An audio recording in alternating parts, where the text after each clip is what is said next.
Hello, and welcome to the very first episode of Spart Talk, the podcast of the Spartacist League, or the ICL, the International Communist League. In this podcast, we seek to bring you our perspectives on world politics, as well as regular commentary and discussion on current affairs and the tasks for communists. Today, I want to talk about women in revolution, not just as a theme, but as a magazine that we just relaunched in February, and which I had the absolute privilege of editing. In this episode, I want to give you guys an overview of what we in the Spartacist League have to say on the question of special oppression in this climate of rising right-wing reaction. I'll also go a little into the reasons as to why we decided to relaunch this magazine in the current political climate, as well as give a little preview into the contents which I will be presenting in upcoming episodes. So, without further ado, let's get right into it. The rise of reaction and the fight for women's liberation. Every day we're witness to the unraveling of the liberal status quo of the last 30 years. As the Soviet Union breathed its last, and the liberal democratic capitalist model of the West emerged as a victor from the Cold War, liberal ideologues prophesied about the end of history. According to this view, this new era would be one of gradual, lasting progress through the international expansion of the free market. This was a form of liberalism suited to the conditions of the post-Soviet period. Looking at the state of the world today, this notion of continued gradual progress under capitalism rings utterly hollow. Nowhere is this clearer than when we consider the state of various oppressed groups, whether that's women, LGBTQ+ people, and racial, religious, and national minorities. The election of Trump has accelerated the dynamics fueling the growth of right-wing reaction internationally, bringing the rights of such groups under increasing attack and rolling back whatever gains were made in the preceding period. The Pussy Hat marches came and went, and Me Too happened, but Roe was axed and Trump is back in the White House. Yet the women's movement is nowhere to be seen. What we have instead is more and more young men turning to misogynists like Andrew Tate and Jordan Peterson. Indeed, Your Body, My Choice was a trending hashtag after Trump's election. Trans people and kids are under attack across the board internationally, yet the LGBTQ+ movement continues cannibalizing itself, weakening ever more in the face of growing reaction. And in more and more countries in the West, it's open season against racial minorities. Witness a surge in popularity of Le Pen in France, Meloni in Italy, Farage in Britain, or the AfD in Germany. In these very countries, the working class faces deteriorating conditions, but instead of unity, different sectors of the oppressed are pitted against one another. Whether it's women, sexual, racial, or religious minorities, there's no clear road forward. We must ask, why? The same question is posed, albeit with some differences, in countries under the imperialist route. Gaza has been razed to the ground. In 2022, Iran saw enormous protests against the regime when Gina Amini died in police custody. In India last year, we saw yet another horrific rape and murder that led to mass protests across the country. In Mexico, tens of thousands of women took to the streets in 2022 to protest femicide, and similar events took place in Turkey in 2024. In Poland, the movement for abortion rights was defeated in 2020, and Milei is attacking abortion rights in Argentina today. In East Asia, from China to Japan and South Korea, governments are rolling out policies pushing women to have more and more babies. In all these cases, we see two trends. Either there's no significant challenge, or the various protest movements against them have gone nowhere and nothing has changed for the better. Again, the question we must ask is why? As we enter this new turbulent period in world politics, the movements of the oppressed stand disarmed, dazed, and confused, unable to answer the most elementary question. How did we get here, and what next? Why is it that instead of the gradual progress for all that was promised by the liberals, the oppressed are increasingly isolated and face growing reaction, including from the ranks of their natural ally, the working class? The singular reason for the defeat of the various movements is that they have been led by liberals. Today, many across the political spectrum, including liberals themselves, criticize liberalism. But what do we mean, as Marxists, by liberalism, and why do we insist that it led the struggles of the oppressed to defeat? Liberalism was a dominant ideology of the US ruling class. Since the end of the Cold War, the US pillaged the world under the guise of liberal values, such as free trade through globalization and open borders that would allow finance capital to penetrate all corners of the earth. Under the aegis of US imperialism, Other imperialist powers followed suit willingly, while the majority of countries in the oppressed world were forced to align themselves with the liberal world order under threat of financial strangulation. Domestically, the ruling classes in imperialist countries pushed liberal identity politics. So you had Tony Blair in Britain, who launched a pro-LGBTQ agenda at the same time as he presided over deindustrialization and privatization. Angela Merkel in Germany opened her arms to refugees while she squeezed the poor European nations, starving Greek workers. Australia presented itself as a beacon of multiculturalism and progressive values in Asia, while at the same time incarcerating refugees in island concentration camps. And the US put a black president in the White House to bail out the big banks as millions lost their jobs and homes. At bottom, these liberal ideals were the ideological means through which the imperialist ruling classes advanced their interests at home and abroad. It is because of this that liberalism was a reactionary ideology for the working masses. Faced with a barrage of social liberalism from the ruling class itself, the socialist left was, and remains, politically disoriented, unable to meaningfully justify its existence. We can trace two trends in the socialist left in the last period. On the one hand, one trend embraced the fundamental premises of liberal identity politics, only calling for such measures to go further or advocating that socialists themselves were the best enforcers of liberalism. In response to this trend, there was the orthodox Marxists, who realized that liberal identity politics was not the road forward, but they were unable to effectively answer it.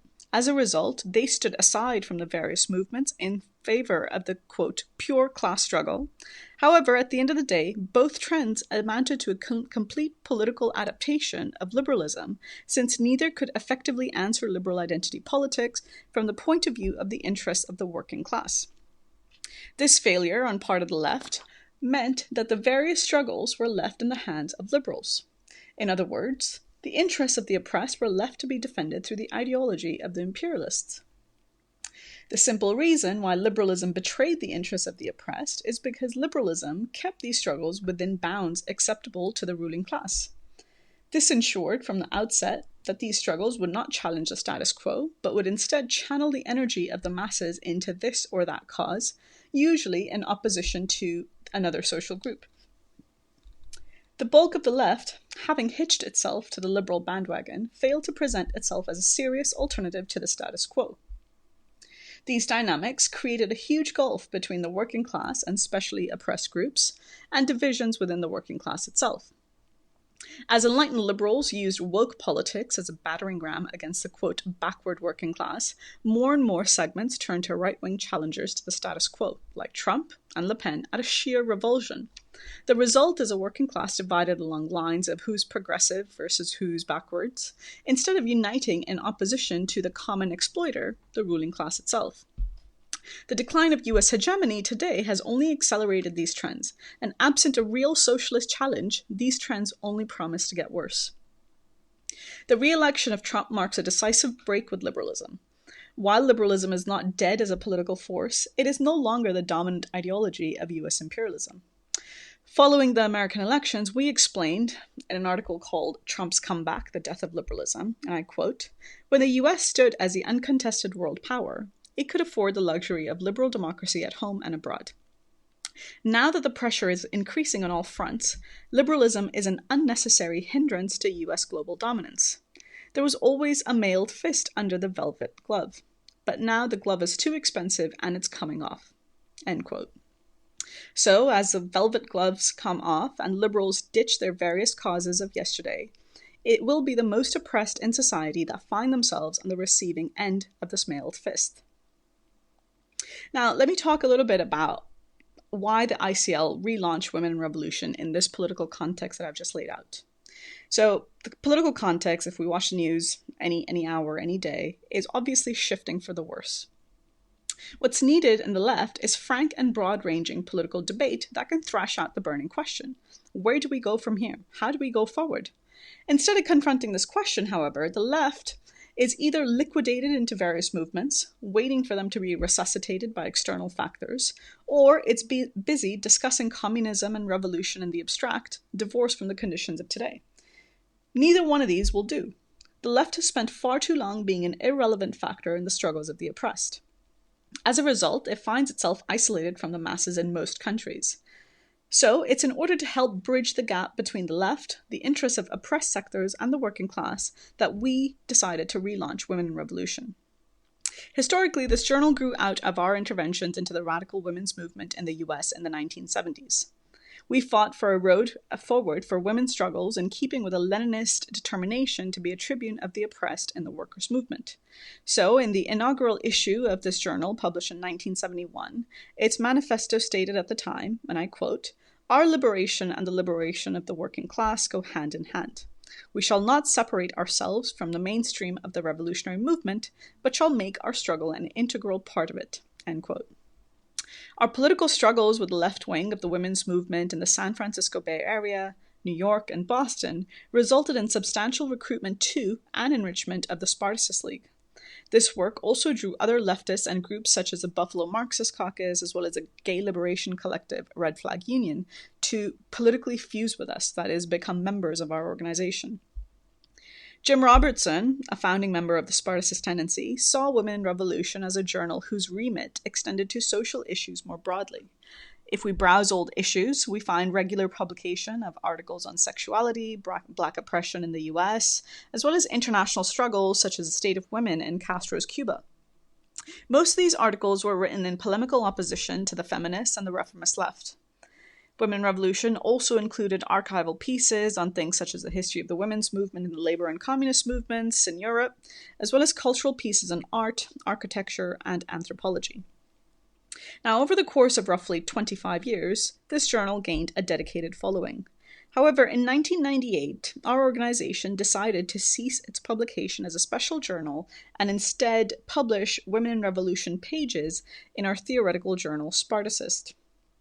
At the time, this was posed as a question of scarce resources, which was a real problem that confronted our organization. This decision was tough for our party, and it was a deeply felt loss. However, assessing this decision in the context of the recent political rearming of our organization, it's clear that liquidating Women in Revolution was part of our overall abdication of providing leadership to advance the struggles of the working class and oppressed.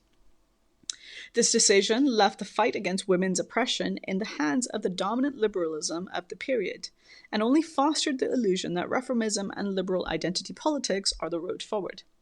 One can see reflected in past Women in Revolution articles evidence also of the Spartacist tendency's deformed political perspective on permanent revolution that did not view the struggle for national emancipation from imperialist oppression as a strategic task in countries of the oppressed world. Yet here we are, and we are consciously building upon our heritage, taking forward what was good and correcting what was wrong.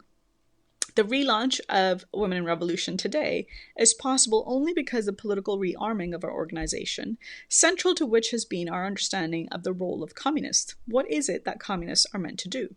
Well, in our understanding, it is to lead the struggles of the oppressed and exploited from the shop floor against the bosses on a daily basis to the final victory over the ruling class as a whole. Therefore, our aim with this journal remains the same as when it was first published, captured in the quote that I read out above, and which I'll repeat again, that our liberation and the liberation of the working class go hand in hand. We shall not separate ourselves from the mainstream of the revolutionary movement, but shall make our struggle an integral part of it. The only difference between the 70s and now is the political context. We're no longer in a period of radical upsurge, but one of defeat and reaction. In this political context, there is an urgent need to build a unity of the proletariat and specially oppressed groups against right-wing reaction. So, in this context, how do we understand our tasks? We understand this in two simple ways. First, it's to champion the struggles of the oppressed by taking a stand against every injustice and encroachment upon their rights. And second, to fight incessantly within the left and within the various movements to rebuild them on stronger political foundations, away from the liberalism and moralism that led them to defeat. Now, both of these tasks are only possible by linking the interests of oppressed groups to the material interests of the international working class as a whole. To illustrate this issue has three distinct packages, which I'll briefly talk about now. The purpose of all three of these packages is to show in different ways why the oppressed must look to the working class, why the working class must also champion the struggle against oppression as part of its own social emancipation, and how the socialist left continues to fail on both counts. Now, in what's remaining of this episode, I will just briefly talk about the three different packages to give you guys a bit of a sense for the contents, which I'll be following up in future episodes. So, the first package is on transliberation. What are some Marxist answers for transliberation? This is the lead article of our issue. The movement for trans rights is at the forefront of the attacks against the oppressed. Yet despite massive attacks against trans people coming one after another, the trans movement seems to have no clear answer and no road forward to break out of its current social isolation. The liberals who yesterday painted themselves as pro-trans have fallen silent. So essential to providing a road forward is to draw lessons from the liberal and idealist program which the trans movement has followed so far. The lead article of this issue, called Transgender Liberation, Liberal Betrayal, Marxist Answers, seeks to explain why trans rights are the last frontier of liberalism and why a program of gradual reformism is bound to fail. I have a little short quote from the article itself that kind of sums up a key point of the article, and I quote, "The notion of free choice and tolerance runs up against the economic and social limits of capitalism. Scarcity of material resources and vested conservative interests make it ultimately impossible to transcend a social organization based on the monogamous heterosexual family. The only prospect for substantial gains for women and sexual minorities would be through a renewed and sustained period of global economic prosperity. However, this is completely ruled out given that the US capitalists are intent on maintaining their grip on the world and can only do so by increasing national competition and generally driving down living standards." End quote. What this quote means is that for the trans movement to go forward, it needs to reject its current course and look to the working class instead. Now, this is not a moral argument. We're not saying this because we think all workers are pro-trans and socially open-minded. As a whole, the working class certainly is not. But the working class is the only social force that has a direct class interest in overthrowing capitalism and therefore eliminating the basis for gender oppression.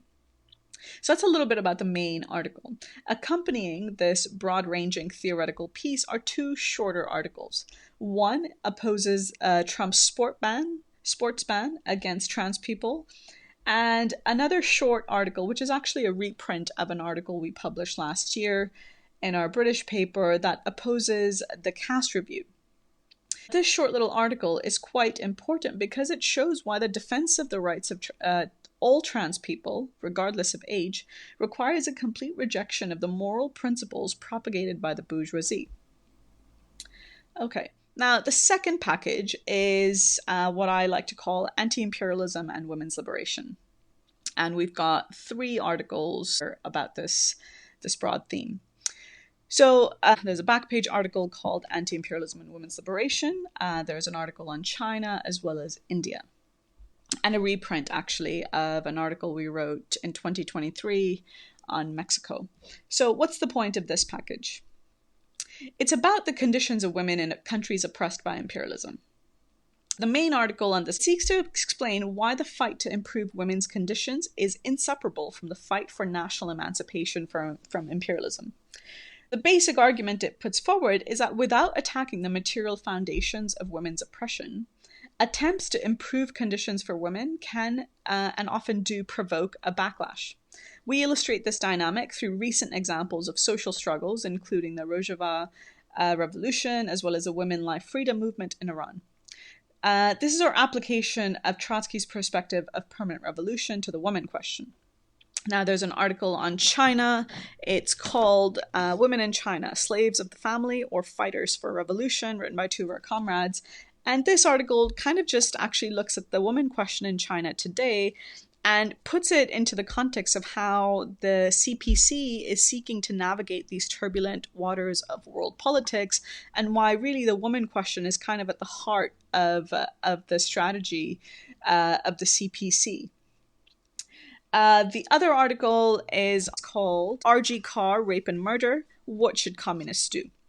Now, this article is also quite important because it tries to address a really burning question that not just India, but many countries of the global south face, which is just rampant violence and rape against women. And, in the face of such heinous crimes, well, what should communists really do? Oftentimes there's this kind of understanding, well, what can you do except kind of just talk about oppression and revolution or something else, or struggle? Okay, those are all fine things, but actually, no, there is a perspective. And it's to try and link the real concrete anger that emerges out of each such instance to struggle against the status quo as a whole, and to try and push the struggle forward. So that article, which again I'll be talking about in a future episode, goes into that. And as I said, the article on Mexico, it's called Guns for Women. Okay, and it's simply a short article that provides a concrete answer to the question of self-defense, again, in a country where violence against women is rampant. Now, the last package is called Healthcare and Women's Oppression. This is basically 2 articles, one on the NHS in Britain and the question of women's oppression. This was actually written during the strike wave in Britain by comrades in our British section. And it was trying to explain how the fight for women's liberation ought to be at the heart of the strategy for the NHS nurses strikes then, but also at the heart of any strategy to try and save the NHS. This is a social healthcare system that is, really beloved to the British working class, but it's been totally gutted. And if you just look, given the central role played by women in the workforce, no strategy is going to be able to address this crisis unless it champions the special interests of women workers. This is really completely in opposition to how the leaders of the nurses unions, for example, the RCN or Unison, what their strategy is, which is just to talk about wages alone, but not really address women's oppression and why that's key to the NHS. The accompanying piece concerns a case of imprisoned British nurse Lucy Letby. It's called Why We Defend Lucy Letby. She's falsely accused of murdering babies. Now, our defense of Lucy Letby is very, very unique on the British left. No other socialist or communist group has come out to defend her because, of course, there's this huge stigma of like, oh my God, she's a murderer. But our basic argument is that Lucy Letby is simply a scapegoat for a failing healthcare system. In fact, just on the 17th of March, we led a protest outside the inquiry in Liverpool, and we were able to bring out, a small layer of people, but nonetheless, it's important because it really signals that there's this keenly felt sense of injustice and anger, especially amongst healthcare workers, who can see that, okay, well, it was Lucy Letby this time, but just as easily, it could have been one of them because of just the sheer problems confronting the NHS, where the bosses will seek to scapegoat healthcare workers instead of just accepting that the crumbling healthcare system around them is actually what's responsible for the gross inadequacy of healthcare available for the British working class. So that's it for me today. That's basically the contents and a little bit about what we're trying to do with this issue, how we see our tasks. Obviously a very condensed version, but in future episodes, I will be talking about these articles in more depth. So until then, if you guys are interested, you can go online on our website, iclfi.org. That's iclfi.org, and download a PDF or just read these articles. Or you can also subscribe and get your issue there. And I will leave you here. Until next time.